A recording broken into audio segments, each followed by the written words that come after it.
Hello everyone, मैं अविनाश जादव आप सभी का स्वागत करता हूँ हमारे इस नए वीडियो में, जहाँ पे हम जानेंगे कि इंडेक्स फंड क्या रहते हैं। अगर आपने मेरा लास्ट वीडियो देखा रहेगा तो आपको पता रहेगा कि मैंने वहाँ पे डिस्कस किया था कि अगर आप मार्केट में नए हो और इन्वेस्टमेंट की शुरुआत करनी चाहिए तो आपको इंडेक्स फंड से उसकी शुरुआत करनी चाहिए। तो यहाँ पे हम इन डिटेल इंडेक्स फंड के बारे में जानेंगे। तो इन्वेस्टमेंट के जो गुरु है मिस्टर वॉरेन बफेट, वो भी हमेशा यही बोलते हैं कि अगर आपको इन्वेस्टमेंट की शुरुआत करनी है तो इंडेक्स फंड ये बेस्ट ऑप्शन रहेगा आपका इन्वेस्टमेंट स्टार्ट करने के लिए। तो आज के इस वीडियो में हम जानेंगे कि इंडेक्स फंड क्या रहते हैं, म्यूचुअल फंड और इंडेक्स फंड में क्या डिफरेंसेस है, उसी के साथ इंडेक्स फंड में हमें क्या चार्जेस पे करने पड़ते हैं और हम इंडेक्स फंड में किस तरीके से इन्वेस्ट कर सकते हैं। तो चलिए शुरू करते हैं। पहले तो जान लेते हैं इंडेक्स के बारे में। इंडियन शेयर मार्केट में दो इंडेक्सेस है, पहला है सेंसेक्स, दूसरा है निफ्टी 50। सेंसेक्स जो है वो टॉप 30 कंपनीज को रिप्रेजेंट करता है और निफ्टी 50 टॉप 50 कंपनीज को रिप्रेजेंट करता है। एक एग्जांपल लेते हैं, अगर सेंसेक्स 50,000 क्रॉस कर गया, इसका मतलब उसके अंडर जो 30 कंपनीज है उसका एवरेज प्राइस 50,000 को क्रॉस कर गया, तो वो रिप्रेजेंट करता है सेंसेक्स को। सेम उसी तरीके से निफ्टी 50 अगर 15,000 क्रॉस कर गया तो उसके अंडर जो 50 कंपनीज है उनका एवरेज प्राइस 15,000 को क्रॉस कर जाता है, क्योंकि वो रिप्रेजेंट करता है निफ्टी 50 को। इसी तरीके से बहुत सारे इंडेक्स भी हो सकते हैं। फॉर एग्जाम्पल बैंक निफ्टी हो सकता है जो प्योरली बैंकिंग सेक्टर को रिप्रेजेंट करता है। नेक्स्ट 50 इंडेक्स होता है जो टॉप 50 निफ्टी 50 को हटा दो तो उसके नेक्स्ट के जो टॉप 50 कंपनीज है उसे रिप्रेजेंट करता है। S&P 100 इंडेक्स होता है जो टॉप 100 कंपनीज को रिप्रेजेंट करता है। उसी के साथ सेक्टोरियल इंडेक्स भी होते हैं। फॉर एग्जांपल आईटी सेक्टर के लिए आईटी इंडेक्स होता है, ऑटोमोबाइल सेक्टर के लिए ऑटोमोबाइल इंडेक्स होता है, एफएमसीजी प्रोडक्ट्स के सेक्टर के लिए एफएमसीजी इंडेक्स होता है। ऐसे सेक्टोरियल इंडेक्सेस भी अवेलेबल है। तो कोई फंड मैनेजर इन इंडेक्स में इन्वेस्ट करता है तो उसे कहते हैं इंडेक्स फंड। तो इंडेक्स फंड भी म्यूचुअल फंड ही है, सिर्फ डिफरेंस इतना है, म्यूचुअल फंड में फंड मैनेजर अपने हिसाब से स्टॉक बाइंग एंड सेलिंग कर सकता है। इंडेक्स फंड में ऐसा नहीं होता। इंडेक्स फंड में क्लियर होता है कि जिस इंडेक्स में जो इंडेक्स सिलेक्ट किया गया है उसके अंडर जो स्टॉक्स है सिर्फ उसमें ही इन्वेस्टमेंट करनी है, और वो भी उसी प्रपोर्शन में इन्वेस्टमेंट करनी है जिस प्रपोर्शन में उस फंड में उस स्टॉक का वेटेज है।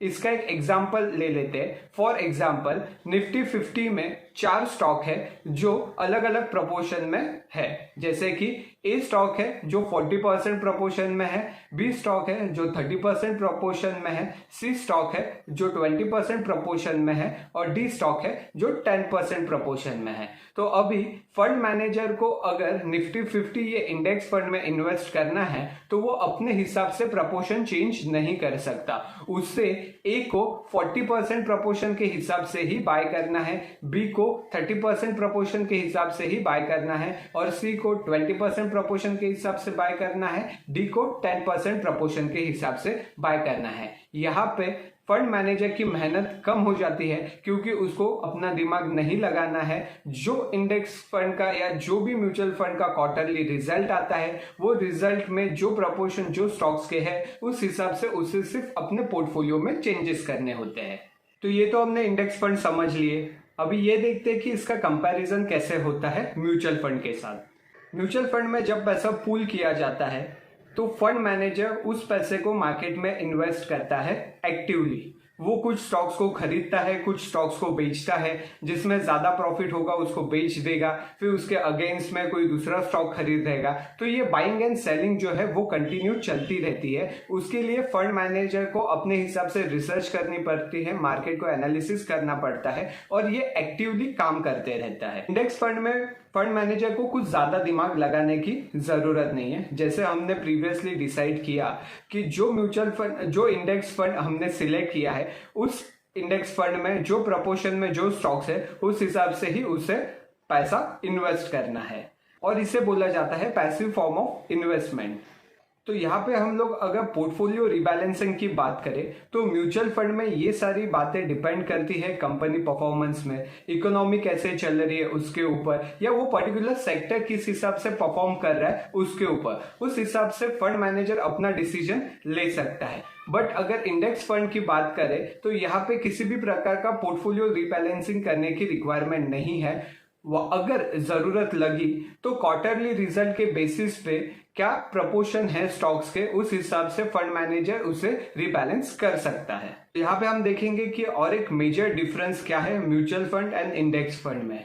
जैसे कि हमने देखा कि म्यूचुअल फंड में हम एक्टिवली इन्वॉल्व रहते हैं या फिर फंड मैनेजर एक्टिवली इन्वॉल्व रहता है, इसके वजह से उसका expense ratio compare to index fund ज्यादा रहता है।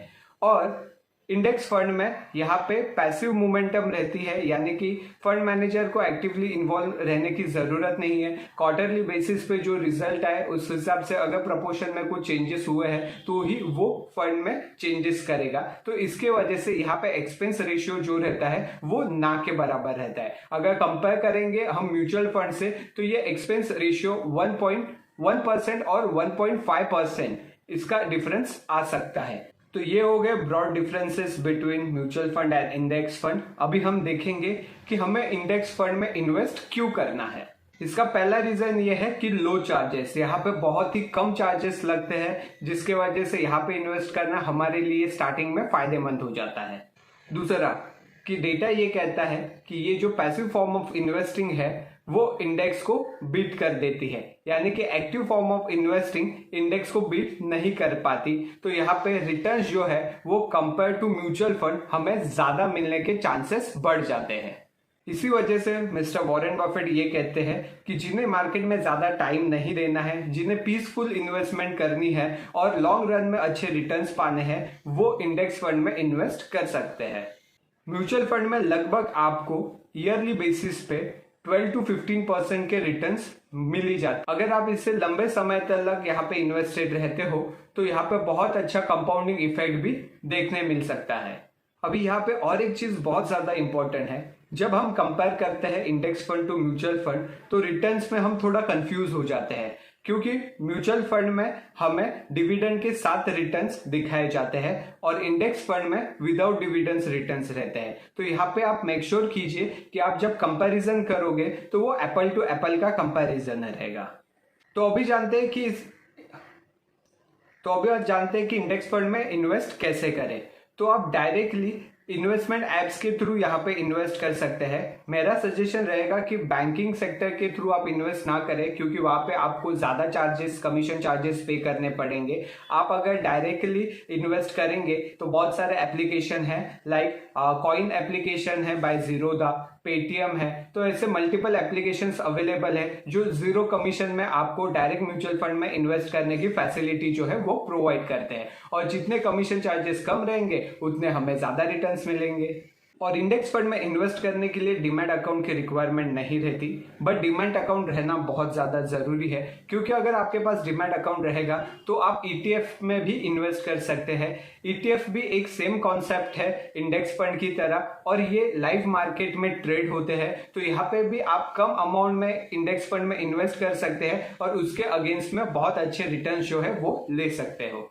तो अगर ईटीएफ के बारे में आप चाहते हो कि मैं एक डिटेल वीडियो करूं तो आप पिन कमेंट करके मुझे बता सकते हो। यहाँ तक अगर आपने वीडियो देख लिया है तो चैनल को सब्सक्राइब करें, बेल आइकन को हिट करें, और ये वीडियो अगर आपको अच्छा लगा रहेगा तो आपके फैमिली एंड फ्रेंड्स के साथ शेयर करें। उन्हें भी पता चलना चाहिए कि इंडेक्स फंड क्या रहता है और इंडेक्स फंड में इन्वेस्ट करके हम पीसफुली किस तरीके से रिटर्न्स जो है वो अर्न कर सकते हैं।